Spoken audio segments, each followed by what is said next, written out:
हो गया होगा या टीचर ने कहा होगा कि इसको इसको जो इसका जो सेंटेंस है यहाँ पे इसको रिपोर्टर कहा जाता है, ठीक है। रिपोर्टिंग वर्ब कही जाती है, रिपोर्टेड स्पीच कही जाती है, रिपोर्टेड स्पीच की वर्ब कही जाती है। तो मैं इन सभी झमेले में आपको कंफ्यूज नहीं करना चाहता हूँ। मैं एक सिंपल भाषा यूज़ करूँगा और आप सभी को वो अभी समझ लेनी है, ताकि आपको वीडियो में ये ना लगे कि ये क्या बोल रहा है, ठीक है। तो शुरू में ही क्लियर कर देता हूँ कि देखो, जब भी ये सेंटेंस होगा जिसको हम लोग डायरेक्टिव सेंटेंस बोलते हैं, ठीक है। डायरेक्ट सेंटेंस की पहचान है कि इसको इन्वर्टेड कोमा में रखा गया होता है, ठीक है। तो डायरेक्ट सेंटेंस को मैं जो होगा इसको मैं कहूँगा क्वेश्चन। क्या कहूँगा मैं? अपना क्वेश्चन। और जब आपका इनडायरेक्ट बनता है, जिसको आप इन्वर्टेड कोमा हटा के दैट लगा के जितना भी चेंजिंग करते हैं उसको आप इनडायरेक्ट कहते हैं, उसको मैं कहूँगा आंसर। क्या कहूँगा दोस्तों? आंसर। तो मेरी ये टर्म एंड कंडीशन है कि जो क्वेश्चन है, ठीक है, जो डायरेक्ट इनडायरेक्ट सेंटेंस हम लोग पढ़ रहे हैं उसमें डायरेक्ट सेंटेंस जो होगा वो मेरा क्वेश्चन होगा, जो हम चेंज करेंगे उसको मैं आंसर कहूँगा, ठीक है।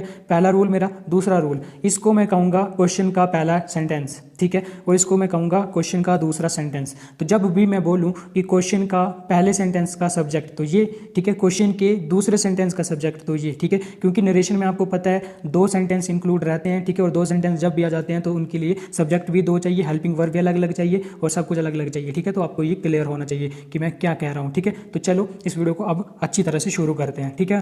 तो देखो, यानी कि डायरेक्ट क्वेश्चन में जब भी से दिया गया हो और सेज दिया गया हो, विल दिया गया हो, से दिया गया हो या सेड दिया गया हो, सॉरी थोड़ा सा यहाँ पे मिस्टेक हो गया, से दिया हो, सेज या विल से दिया हो या सेड दिया हो, तब आंसर में उनको चेंज नहीं किया जाता, उनको हूबहू लिखा जाता है, ठीक है। लेकिन इनके बाद टू आ जाए तो से टू का टेल बन जाता है। किसमें? आंसर में टेल बनता है। सेज टू क्वेश्चन में आएगा, टेल्स हम आंसर में कर देंगे, और जब सेड टू आएगा क्वेश्चन में तो आंसर हम उसमें आंसर में टोल्ड कर देंगे, ठीक है। थोड़ा सा प्रोनाउन का भी कंसेप्ट आता है, तो थोड़ा सा ध्यान से समझिएगा कि प्रोनाउन क्या क्या होते हैं। फर्स्ट पर्सन ये होते हैं, सेकंड पर्सन ये होते हैं, थर्ड पर्सन ये होते हैं। कुछ नया नहीं बता रहा हूँ अभी तक, वो है जो आपने पढ़ा है, ठीक है। जब नया बताऊंगा ना तब आपको बहुत अच्छी तरह से समझ आने वाला है, ठीक है। अब देखो, जो हमारा पर्सन होता है फर्स्ट पर्सन, उसमें आपको पता है आई और वी आते हैं, ठीक है। नॉमिनेटिव केस होता है, यानी कि सब्जेक्टिव केस। जब सब्जेक्ट के रूप में इनको प्रयोग किया जाता है तो आई और वी होंगे। जब ऑब्जेक्ट के रूप में इनको प्रयोग किया जाता है तब क्या होंगे? ये मी का प्रयोग और अस का प्रयोग किया जाएगा। और एक पॉजेसिव केस होता है। पॉजेसिव केस मतलब संबंध निर्धारित करता है, जैसे मेरा मोबाइल, मेरा पेन, मेरा बुक, मेरी बुक, मेरा घर, ठीक है, मेरी वीडियो, ठीक है, आप सभी की वीडियो, आप सभी का चैनल, मेरा चैनल। तो जो जो चीज़ें जो है ना संबंध बताती है उन्हीं को पॉजेसिव केस कहा जाता है, ठीक है। तो पॉजेसिव केस में आई को किया जाता है माई और या माइन, ठीक है। वी को किया जाता है आर और आर्स, ठीक है। सेकंड पर्सन में जो आता है आपका यू आता है, उसके जो ये होते हैं, देखो यू नॉमिनेटिव में यू ही आएगा, ऑब्जेक्टिव में भी यू रहेगा, लेकिन पॉजेसिव में इसको कर दिया जाता है योर या योर्स, ठीक है। थर्ड पर्सन में देखो आप यहाँ पे देख सकते हैं अच्छी तरह से, ही शी इट आएगा सब्जेक्टिव में, ऑब्जेक्ट में ये हिम हर इट देम हो जाएगा, और पॉजेसिव में ये his their sorry her hers its और देयर्स हो जाएगा।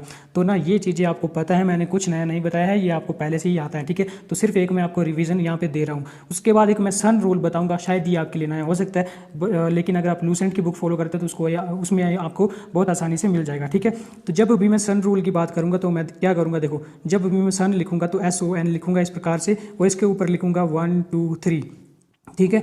इसका मतलब जब फर्स्ट पर्सन आएगा तो वो सब्जेक्ट के अनुसार चेंज होगा, ठीक है। क्वेश्चन से आंसर बनाते हुए वो चेंज होगा, आएगा तो मैं बताऊंगा। और अगर सेकंड पर्सन होगा तो वो ऑब्जेक्ट के अनुसार चेंज होगा, और थर्ड पर्सन होगा तो उसमें कोई भी चेंज नहीं आएगा। एस का मतलब है सब्जेक्ट, ओ का मतलब है ऑब्जेक्ट, एन का मतलब है नो चेंज, ठीक है। तो चलिए अब हम अपने मेन टॉपिक पे आते हैं और समझते हैं क्या क्या चीज़ हैं, ठीक है। देखो, सबसे पहले सुन लो कि क्वेश्चन में यहाँ पे प्रेजेंट टेंस आए, कहाँ पे? यहाँ पे, ठीक है, कॉमा से इधर प्रेजेंट टेंस आए या फ्यूचर टेंस आए, तब यहाँ पे इसके सेंटेंस में कोई भी परिवर्तन नहीं होता है। जो क्वेश्चन का दूसरा सेंटेंस है, आंसर बनाते समय उसके टेंस में परिवर्तन नहीं किया जाता है। यानी कि अगर वो प्रेजेंट कॉन्टिन्यूस में है तो आंसर में भी प्रेजेंट कॉन्टिन्यूस रहेगा, प्रेजेंट परफेक्ट है तो आंसर में भी प्रेजेंट परफेक्ट रहेगा, ठीक है। जब पास्ट का होगा ना, यहाँ पे पास्ट आया तब वो चेंज होगा, ठीक है। तो वो हम आगे बात करेंगे।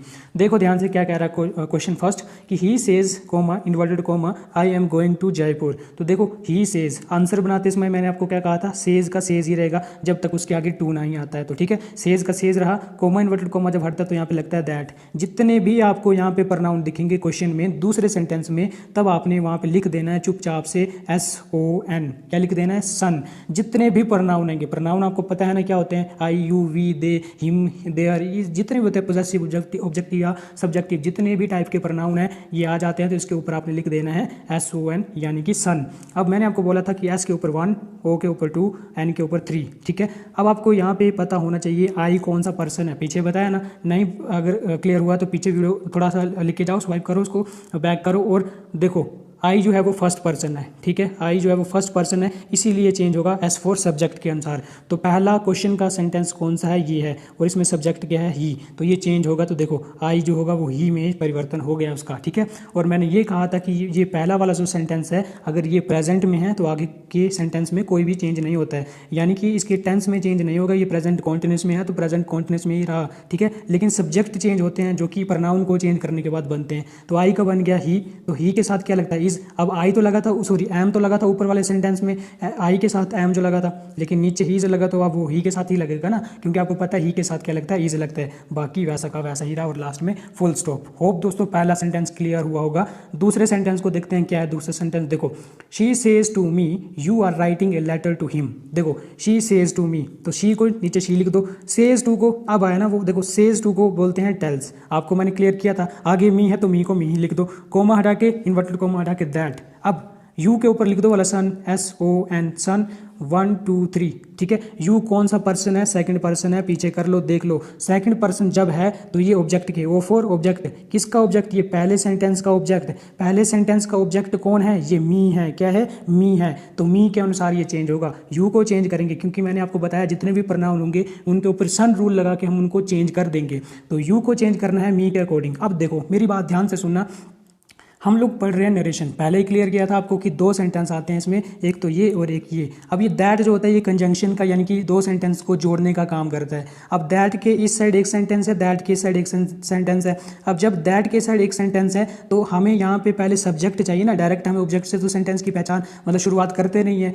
सब्जेक्ट और आपके सेंटेंस की शुरुआत होती है सब्जेक्ट से, तो सब्जेक्टिव केस चाहिए हमें यहाँ पे। लेकिन यहाँ पे यू को चेंज करेंगे मी के अकॉर्डिंग। तो मी का आपको पता है मी जो है वो ऑब्जेक्ट केस में है, ऑब्जेक्टिव केस आपको पता है ना, आई जो होता है सब्जेक्टिव होता है, मी जो होता है वो ऑब्जेक्टिव होता है, और माई और माइन जो होता है वो ऑब्जेक्टिव सॉरी पॉजेसिव होता है। इसीलिए मैंने आपको वो चार्ट पहले क्लियर करवाया, ठीक है दोस्तों। तो अब ध्यान से सुनिएगा और समझिएगा कि यू चेंज होगा मी के अनुसार। तो मी इधर हम लोग लिख नहीं सकते क्योंकि हमें चाहिए यहाँ पे सब्जेक्ट, और मी का जो सब्जेक्टिव केस होता है वो होता है क्या, आई। तो अब आपको ये क्लियर हुआ होगा। आई होप दोस्तों आपको मज़ा भी आ रहा होगा और आपको समझ भी आ रहा होगा। तो अब यू के साथ तो आर लगता है हमें पता है, ठीक है। अब ये इधर आई के साथ एम लगेगा, क्योंकि इसका सेंटेंस चेंज नहीं होगा, क्योंकि पीछे आपको पता है सेज था। सेज आपको पता है कहाँ लगता है, प्रेजेंट में लगता है। और मैंने क्या कहा था, प्रेजेंट और फ्यूचर यहाँ पे हुआ गलती से भी, तब अगला कोई भी सेंटेंस में परिवर्तन नहीं होगा। अगर यहाँ पे पास्ट हुआ, जैसे से का सेड बन जाता है, सेकंड फॉर्म लग जाती है, तब आगे चेंज होगा, वो हम आगे पढ़ेंगे, ठीक है। तो सेज का इधर मतलब ये था कि इधर आगे चेंज नहीं करेगा, ठीक है। तो यू को हम लोगों ने चेंज किया मी के अनुसार,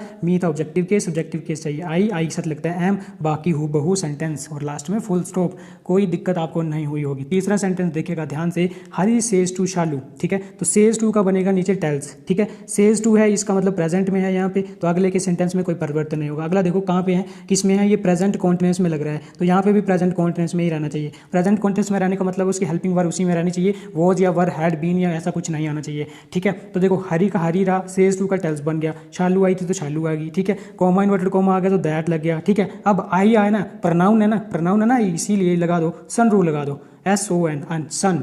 अब आई जो है ये फर्स्ट पर्सन है, इसीलिए क्या होगा, सब्जेक्ट के अनुसार चेंज होगा। सब्जेक्ट किसका, पहले सेंटेंस का, तो सब्जेक्ट कौन है, ये है हरी। अब ये प्रोनाउन था तो प्रोनाउन ही चाहिए, ऐसा नहीं कि हरी की जगह हरी उतार दिया, नहीं, प्रोनाउन की जगह प्रोनाउन ही आएगा, पर चेंज जरूर होगा वो। हरी एक लड़का दिख रहा है हमें यहाँ पे, तो लड़के के लिए क्या किया जाता है, यूज ही यूज किया जाता है दोस्तों। तो आई की जगह क्या आ गया, ही। अब यहाँ पे एम जो था वो आई के लिए आया था, इज जो होगा वो ही के लिए यूज किया जाएगा, तो ही इज, ठीक है। अब योर भी तो एक प्रोनाउन है ना दोस्तों, तो इसीलिए यहाँ पे क्या कर दो, सन रूल फिर से लगा दो। लेकिन ये कौन सा प्रोनाउन है, पॉजेसिव प्रोनाउन है, आपको क्लियर होना चाहिए, ठीक है। तो देखो सब्जेक्ट ऑब्जेक्ट और ये नो, ठीक है। तो यू जो है ये पॉजेसिव केस है किसका, योर जो है ये किसका पॉजेसिव केस है, यू का। यू क्या होता है हमारा सेकंड पर्सन। सेकंड पर्सन किसके अनुसार चेंज होता है, ऑब्जेक्ट के अनुसार। ऑब्जेक्ट कौन है यहाँ पे, शालू। तो शालू क्या है, एक लड़की है, ठीक है। और लड़की के लिए ऑब्जेक्टिव केस नहीं चाहिए, अभी हमें यहाँ पे पॉजेसिव ही चाहिए, क्योंकि योर जो था वो पॉजेसिव में था, इसीलिए यहाँ पे क्या चाहिए, पॉजेसिव है। तो कंफ्यूज मत होना, हर जो होता है वो ऑब्जेक्ट में भी हर ही होता है, ऑब्जेक्टिव केस में भी और पॉजेसिव केस में भी। तो हर जो होता है उसी में रहता है, लेकिन यहाँ पे ध्यान रखना कि ये ऑब्जेक्टिव केस नहीं है, ये पॉजेसिव केस है, ठीक है। क्योंकि योर ब्रदर, तुम्हारा भाई, रिलेशन बता रहे हैं कि, ठीक है ना। तो रिलेशन की बात की गई है यहाँ पे। तो आई को आपने देखा किस में चेंज हुआ, कैसे चेंज हुआ, योर को चेंज किया हमने हर, ठीक है। ब्रदर का ब्रदर उतार दिया। अब यू को फिर चेंज करना है, क्योंकि यहाँ पे क्या है, ये प्रोनाउन है तो सन रूल लगाओ, यू हमें पता है सेकंड पर्सन होता है तो सेकंड पर्सन चेंज होगा ऑब्जेक्ट के अनुसार। ऑब्जेक्ट कौन है यहाँ पे, इसका शालू, शालू के एक लड़की। अब यहाँ पे देखो यू जो है ये सब्जेक्टिव केस है क्योंकि एंड के बाद जुड़ा है, ठीक है, तो ये सब्जेक्टिव केस शी लगा। ओके, अब देखो यू आर माई सिस्टर, अब देखो आर और माई फिर से एक प्रोनाउन आ गया तो फिर से लगाओ सन रूल। माई होता किसका है, फर्स्ट पर्सन आई का पोजेसिव केस होता है तो सब्जेक्ट के अनुसार ही चेंज होगा। सब्जेक्ट क्या है हमारा, हरी है, हरी एक लड़का है और माई एक पोजेसिव केस है तो इधर भी पोजेसिव केस ही आएगा। तो हरी जो है वो क्या है उसका सॉरी एस फॉर सब्जेक्ट, तो देखो माई की जगह क्या होगा उसका हर होगा, ठीक है। तो ये क्या हो जाएगा आपका क्लियर होना चाहिए, ठीक है दोस्तों। शी इज़ हिज सिस्टर होगा, हर सिस्टर नहीं होगा, ठीक है। He is her brother and she is his sister होगा। ये थोड़ा सा मैंने मिस्टेक से लिख दिया था तो देखो एक बार फिर से बता रहा हूँ, यहाँ पे कन्फ्यूजन हो गई है कि माई जो होगा वो सब्जेक्टिव केस है, इसीलिए क्या है ये सब्जेक्ट के अनुसार चेंज होगा। तो सब्जेक्ट के सॉरी ऑब्जेक्ट, ये जो माई था ये पोजेसिव केस है, ठीक है, और माई जो होता है वो आई का पोजेसिव केस होता है ना, तो आई जो होता है वो फर्स्ट पर्सन होता है, फर्स्ट पर्सन सब्जेक्ट के अनुसार चेंज होता है। फर्स्ट पर्सन सब्जेक्ट के अनुसार जब चेंज होगा तो हरी के अनुसार चेंज होगा। हरी एक लड़का है इसीलिए इसका पोजेसिव केस क्या आना चाहिए, हीज आना चाहिए, क्योंकि इसका सब्जेक्टिव केस आएगा ही, ठीक है, ऑब्जेक्टिव केस आएगा हिम और पोजेसिव केस आएगा क्या, हिज आएगा, ठीक है। तो यहाँ पे ये करेक्ट कर लेना, शी इज़ हर सिस्टर नहीं होगा, शी इज़ क्या होगा यहाँ पे हिज सिस्टर होगा, ठीक है। तो ये थोड़ी सी कन्फ्यूजन यहाँ पे लिखने में हो गई थी, बाकी कोई दिक्कत नहीं है। आई होप दोस्तों ये जो आपको 3 चीज़ें मैंने बताई ये क्लियर हुई होंगी, जो भी सन रूल बताया वो क्लियर हुआ होगा। जितने भी प्रोनाउन आपको मिल जाते हैं उनको आपने चेंज करना है सन रूल के अकॉर्डिंग। और अगर आपको ये चार्ट याद है ना, अगर आपको ये चार्ट पता है तो आपको कोई भी सॉरी ये हम लोग पढ़ रहे हैं डायरेक्ट इनडायरेक्ट मुश्किल